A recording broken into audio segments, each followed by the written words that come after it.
in fact, if I dare do a little bit of plugging, in next month's edition of The Critic, the new sort of right-wing journal, I wrote an article on why liberalism is poison. And Disraeli, again, understood this completely.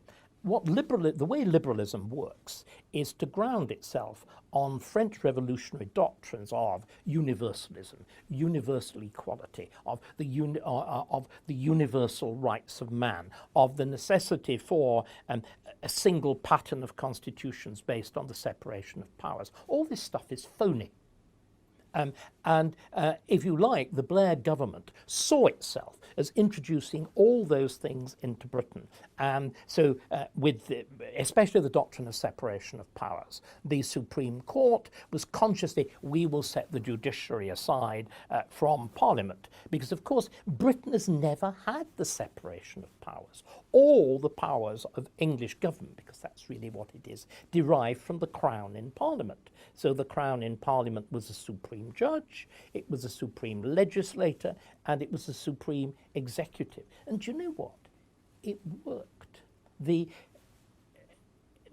have the Judicial Committee of the House of Lords. Nobody ever accused it of kowtowing to the government. But it didn't regard itself as a constitutional court. It would have never done what the Supreme Court did over the prorogation of Parliament. Because again, that was based on a fundamental ignorance of the way the British Parliament works.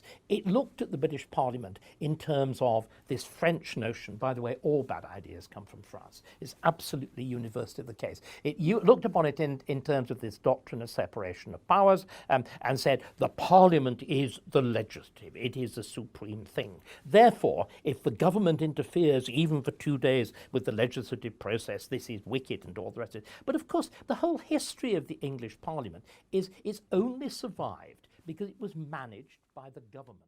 It should remember them with deep shame.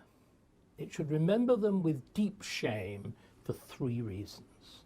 The first thing is, every single way, we're talking about the Tory MPs, the Tory Remainers.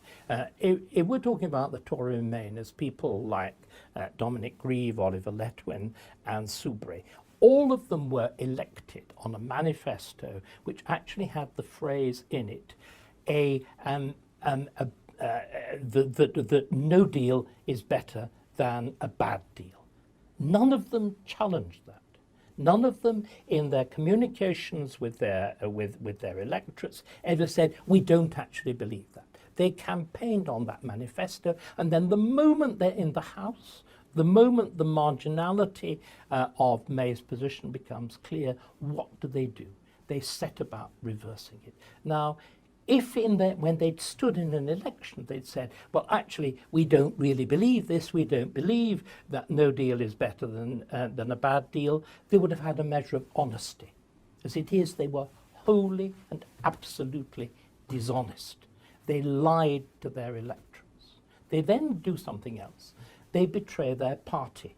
The only way parliamentary democracy can work is with political parties and loyalty to political parties. Again, Disraeli understood this. I mean, he is the genius in terms of both political practice and, very unusually, an analytical skill. He combines, he's a novelist,